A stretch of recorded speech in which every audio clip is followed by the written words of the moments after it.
সংগ্রামী নেতা সুলাইমান মঞ্জু এবং উপস্থিত আজকের সংবর্ধিত সাধারণ সম্পাদক মুরাদ চৌধুরী সহ চট্টগ্রাম উত্তর জেলার আওতাধীন সহসভাপতি যুগ্ম সম্পাদক সাংগঠনিক সম্পাদকবৃন্দ এবং বিভিন্ন উপজেলা পৌরসভার আহ্বায়কবৃন্দ যুগ্ম আহ্বায়কবৃন্দ, আসসালামু আলাইকুম। বন্ধুরা আমার, আজকে আমরা এসেছি এমন একটা পর্যায়ে, ক্রান্তিকালে দেশের আপনারা দেখেছেন বাংলাদেশের আপনার যে প্রেক্ষাপটটা, মানুষ কখন বমি করে, কখন যখন বদহজম হয়, যখন তার পেটে আর খাদ্য হজম হয় না। আজকে আপনারা দেখেন প্রতিরক্ষা বাহিনীর একজন সাবেক প্রধান, ওর নাম কি, আজিজ, জেনারেল আজিজ, তার দুর্নীতির চিত্র দেখছেন। আরেকটা পুলিশ বিভাগের প্রধান এখানে থাকতে পারে, অনেক আমাদের গোয়েন্দা সংস্থার লোক, আপনাদেরকেও বলবো আপনারা বিশেষভাবে এই জিনিসগুলো শ্রবণ করবেন। একজন পুলিশ বাহিনীর প্রধান কি সুন্দর দুর্নীতির বিরুদ্ধে, কি সুন্দর বক্তব্যগুলো দেয় না উনি, মানে টুপি পরার সময় গায়ে যখন আমাদের ঘামের, শ্রমিকের ঘামের, আজকে ফকিরের ভিক্ষার ছালে গামের টাকা দিয়ে যেমনতে বেতন নিয়ে আজকে দুর্নীতি করে সারা বাংলাদেশকে আজকে একটা অকার্যকর রাষ্ট্রে পরিণত করেছে।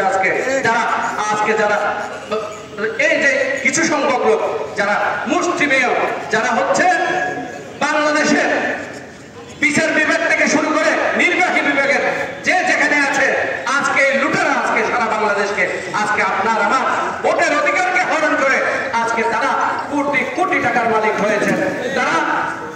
তারা আজকে সারা বাংলাদেশকে পৃথিবীর বিশ্বের কাছে আমাদেরকে এক নাম্বার দুর্নীতিবাজ হিসাবে আজকে পরিস্থিতি করিয়েছেন। বন্ধুরা আমার, আজকে আমার সন্তান, আপনার সন্তান কোথায়? এই দেশ আমার আপনার সবার। তাহলে এই দেশে আপনার আজকে যারা আছে 18 কোটি মানুষ সবার বসবাস করতে পারে। আমরা কি মায়ানমারে যেতে পারবো? আমরা কি মালয়েশিয়া যেতে পারবো? আমরা এখানেই থাকতে হবে। আমরা এখানে যারা আছি, আমরা বিচার বিভাগ থেকে শুরু করে নির্বাহী বিভাগ থেকে শুরু করে শ্রমিক মজুর, দিন মজুর যারা আছে সবাই আপনার দেশে বসবাস করতে হবে।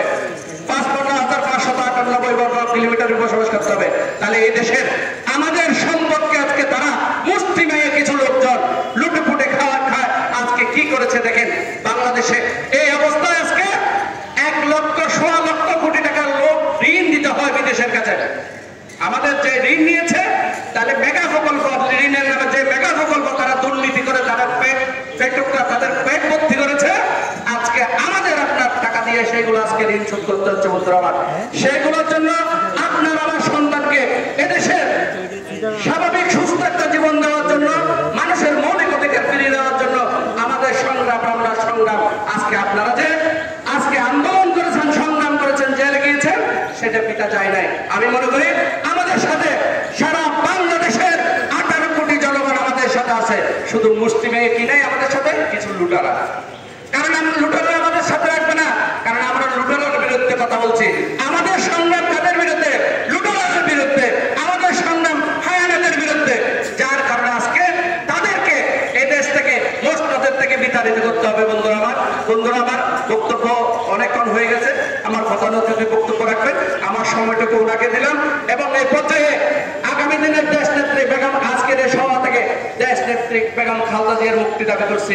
এই সভা থেকে উত্তর জেলা বিএনপির সাবেক সভাপতি এবং কেন্দ্রীয় বিএনপির সংগ্রামী যুগ্ম মহাসচিব জনাব আসলাম চৌধুরীর মুক্তি দাবি করছি। এই সভা থেকে সারা বাংলাদেশের যুব সমাজের অহংকার, যে সারা বাংলাদেশের যুব সমাজকে ঐক্যবদ্ধ করে রেখেছেন সুলতান সালাউদ্দিন টুকুর মুক্তি দাবি করছি। এই সভা থেকে যুবদলের আরেক সাবেক সভাপতি, কেন্দ্রীয় যুবদলের সংগ্রামী সাবেক সভাপতি সাইফুল আলম নীরবের মুক্তি দাবি করছে এবং সাইফুল আলম নীরব সহ সকল রাজনীতিবিদদের মুক্তি দাবি করে আমার বক্তব্য এখানে শেষ করছে। আল্লাহ হাফেজ। বাংলাদেশ জিন্দাবাদ, বাংলাদেশ জাতীয়তাবাদী যুবদল জিন্দাবাদ।